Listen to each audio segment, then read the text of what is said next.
helping people's lives, save lives. Yes, please. Yeah. So Ford Motor Companies previously required visitors to wear masks when they visit their facilities. Do you plan to wear one when you go there on Thursday? I don't know. I haven't even thought of it. It depends. I mean, certain areas I would, in certain areas I don't. But I will certainly look at it. It depends on what situation. Am I standing right next to everybody, or am I spread out? And also, you look, is something a hospital? Is it a ward? What is it exactly? I'm going to a plant, so we'll see. Anyway, it's appropriate, I would do it, certainly. Yeah. Mr. President, you continue to talk about helping minority communities. What specific communities? What actions? So one of the things I was most proud of was the minority community and all of the work we've done for the minority communities. Black unemployment, Hispanic unemployment, Asian unemployment was the best ever in the history of our country. We've never had anything like it. We've never had so many African-American jobs ever in the history of our country by far. And we are bringing our country back, and a big focus is exactly that with the minorities. Specifically, if you look at the Asians, they've done incredibly well. Hispanics, incredibly well. African Americans, record-setting every month. You know that. Every month there was a record-setting jobs number. And that's what we want to do. We want to get it back to that level. We had to artificially dress our country. One day we did the right thing. We would have lost millions of lives if we didn't. Think of it. If we lost 100,000 lives, the minimum we would have lost is 1,200,000, 1,300,000. 1,500,000 maybe, but take it to 1,000,000. So that would be 10 times more than we lost already. Now I've seen hospitals like Elmhurst, Queens, where I grew up near that, that hospital, where they had one day 11 body bags in a hallway, and they had some outside. And then they had refrigerated trucks coming to take bodies away. Now multiply that times 10. It would have been unacceptable, and that's the lowest number possible. It probably would have been times 20 or maybe 25. So we did the right thing, but now we have to get back to work, and we want to open up, and the people want to open up. But we've learned a lot about the disease. We've learned about distancing. Nobody ever heard of social distancing before. We've learned about the washing of hands. I use the word hands a lot, but I can tell you right now I wash you more. We learned a lot. And we also learned how to put out the embers or the fires, whatever may come. We learned without having to close down the whole country. And we have big sections of our country that don't have much of a problem. We have some sections that don't have any problem at all. So we're opening up our country. We're doing really well. And most excitingly, we're working on vaccines, therapeutics, and cures that are really moving along at a level that nobody would have thought possible. And the military, I can say Mark Esper. Okay, you know Mark Esper, he's become a very important person in the world of medicine because his military is going to be distributing, whether it's therapeutically or whether it's cures or whether it's a vaccine. And by the way, I have to say all three are doing unbelievably well, but Mark and the military are going to be getting them out. So he has hundreds of thousands of people that he is immediately that work for us right now. They're fully ready to deploy. They're ready to get the job done. They'll be doing it in a record business. And everything we've done with the military has been terrific. We've had admirals, we've had generals. I remember when Brian Schumer said, we should get the military involved. I said, they are. He said, we should use one of our generals. I said, we do. Our generals have done a great job, Jared, right?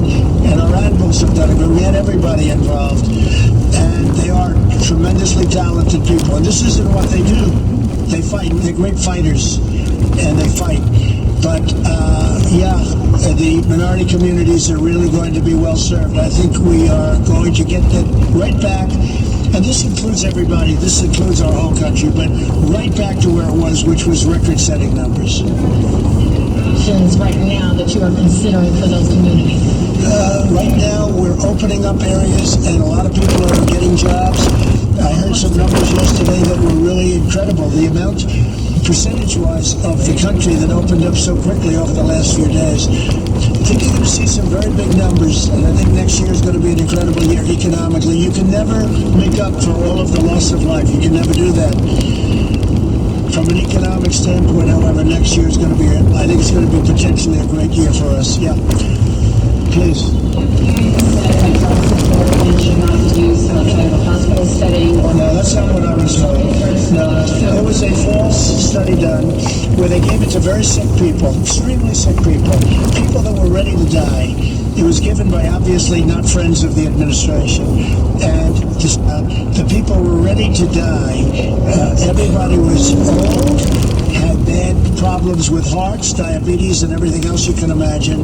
So they gave it. So immediately when it came out, they gave a lot of false information. Just so you understand, great studies came out of Italy on hydroxy. You know what I'm talking about, right? Great studies came out. And the combination of the three.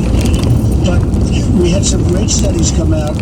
Italy, France, Spain, ourselves, many doctors, many doctors came out and they said, it's great. Now, you have to go to a doctor. I have a doctor in the White House. I said, what do you think? And it's just a line of defense. I'm just talking about as a line of defense. I'm dealing with a lot of people. Look at all the people in the room. You know, I'm the president, and I'm dealing with a lot of people. And it's a very inexpensive drug. It's almost pennies. It's very inexpensive. And it's been out for close to 70 years for a couple of different things, right? Lupus and malaria and even arthritis, they say. But I think it's worth it as a line of defense, and I'll stay on it for a little while longer. I'm just very curious myself, but it seems to be very safe. But that study was a phony study put out by the VA.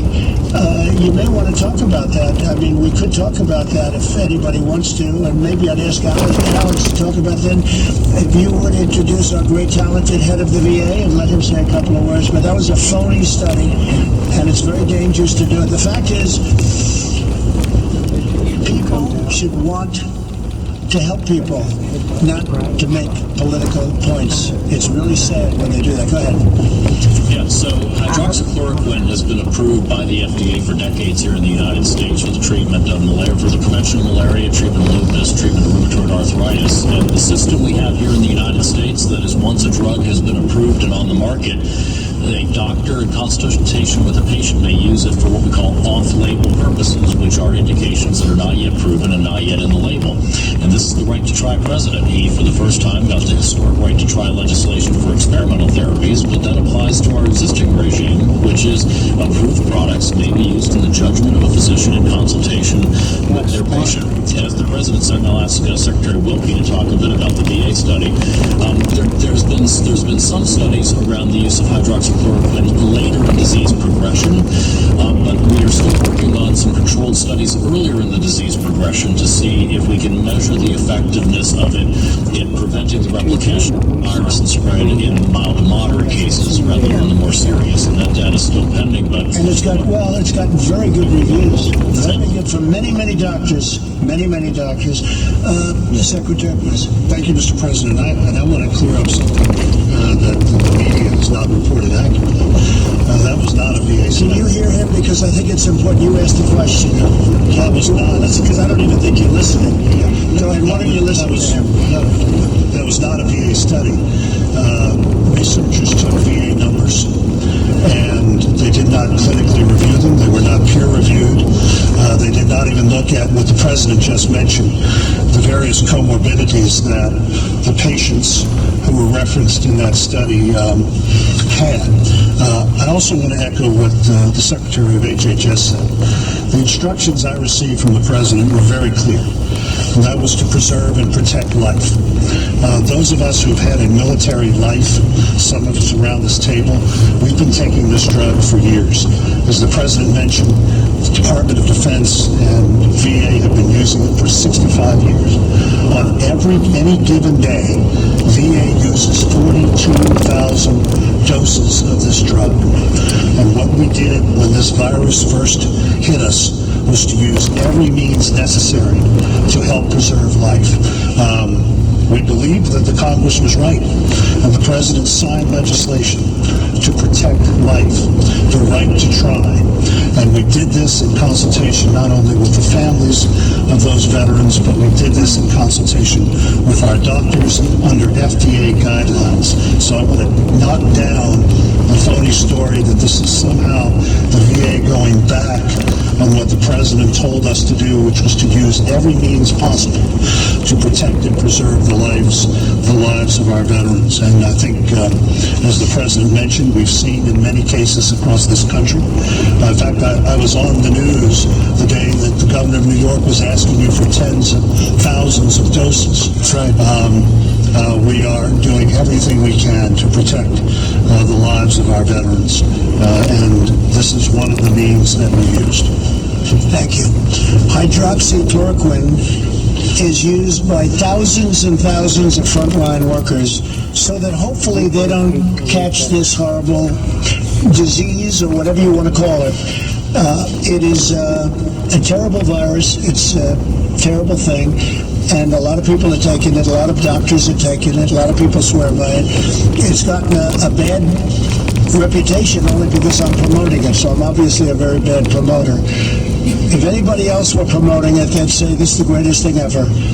But because of me. So a lot of doctors swear by it. I think we can say that, Mr. Secretary.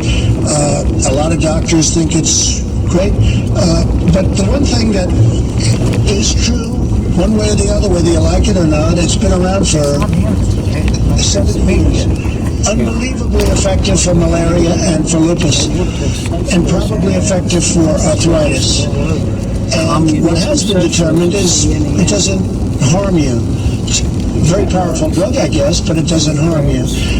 And so I thought, as a frontline defense, possibly it would be good. And I've had no impact from it. I feel the same. I haven't changed. I don't think much. And at some point, I won't take it. Might be soon, might be a little bit. It doesn't.